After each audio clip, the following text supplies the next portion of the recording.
Bawal lang dumaan ang mga e-bike, e-trike at iba pang katulad na sasakyan sa mga pangunahing kalsada sa Metro Manila. Simula sa Miyerkules, titikitan ang mga lalabag. Nasa frontline ng balitang yan, si Gio Robles. Bawal sa National Road pero huling-huli kanina sa akto ang mga e-bike, e-trike at tricycle na dumaraan sa kahabaan ng Taft Avenue sa Pasay at Maynila.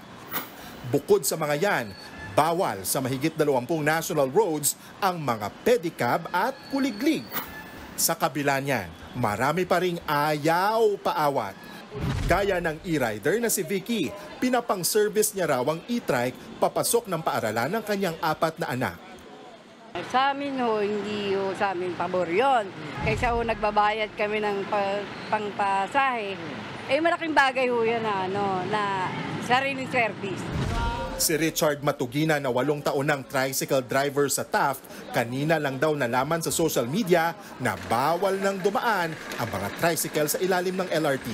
Hindi raw siya pabor dyan dahil masasagasaan nito ang kanyang pamilya na umaasa sa kanyang kinikita. Mahirap po yun, sir. Mawawalan po kami ng hanap buhay sa LRT. Matagal na po ako nabiyahe dito. Ilang taon na. Pero tutol man, susunod na lang daw si Richard kaysa naman pagmultahin pa. Hahanap na lang siya ng ibang daan.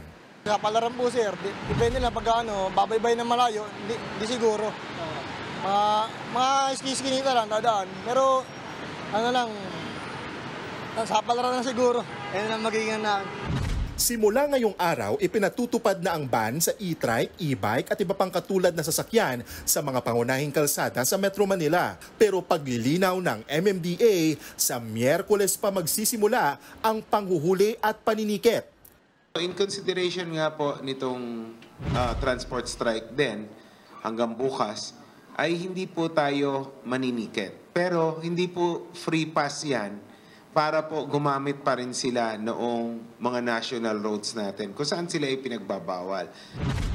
Papayagan naman itong tumawid sa National Road basta ang intensyon ay marating ang kabilang kalsada. 2.5 ang multa sa mga mahuhuli simula Miyerkules. Posible pang ma-impound ang e-bike o e-trike lalo na kung walang lisensya ng nagmamaneho nito at kung hindi ito rehistrado.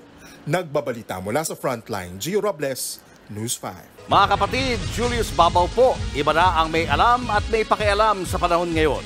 Para sa frontline ng mga balita, mag-follow at mag-subscribe sa social media pages ng News 5.